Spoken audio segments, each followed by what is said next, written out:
আসসালামু আলাইকুম। যে যেখান থেকে ভিডিওটা দেখছেন সকলকে আন্তরিক শুভেচ্ছা জানিয়ে শুরু করছি। আশা রাখি আপনারা ভালো আছেন।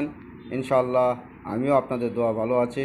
যেসব বন্ধু সেক্স করতে পারেন না, সহবাসের স্থায়িত্ব রকম এবং সহজেই বীর্যপাত হয়ে যায়, বীর্যটা পানির মতন পাতলা, তাদের জন্য খুব সুন্দর জাদুকরী একটা উপাদান বা ফর্মুলা নিয়ে হাজির হয়েছি। স্ক্রিনে দেখতে পাচ্ছেন এটা আছে হিঙ্গুল। হিঙ্গুল এমন একটা হাব, এটা হলো উত্তেজক এবং স্তম্ভকারক। এটা দেখতে পাচ্ছেন আকর্ষণা চূর্ণ। আকর্ষণটা সহবাসের স্থায়িত্ব বৃদ্ধি করে, যে সহবাসে খাইছে ধরা তার খাওয়া লাগে আকর্ষণা। এটা দেখুন জায়ফল জত্রী, এটা মিলিত 20 গ্রাম। জায়ফল উত্তেজক এবং স্তম্ভকারক।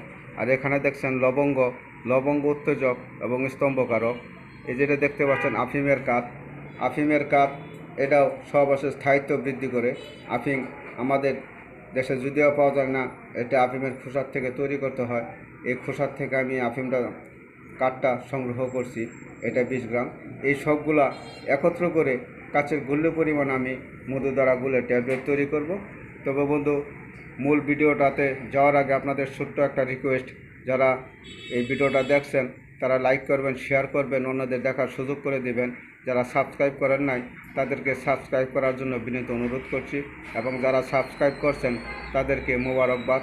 তো বন্ধু, যে বন্ধু সেক্স করতে পারেন না, সহবাসের স্থায়িত্ব একবারেই কম, বীর্যটা পানির মতন পাতলা হয়ে গেছে এবং স্ত্রীলিঙ্গে ঢোকানোর সাথে সাথে বীর্যপাত হয়ে যাচ্ছে, তাদের জন্য এই হিঙ্গুল, আকরকরা, জায়ফল জত্রী, লবঙ্গ এবং আফিং এটি মিলিত 20 গ্রাম করে নিতে হবে। নিয়ে কাচের গুলি পরিমাণ ট্যাবলেট তৈরি করে আপনারা কাচের বয়ামে সংরক্ষণ করবেন।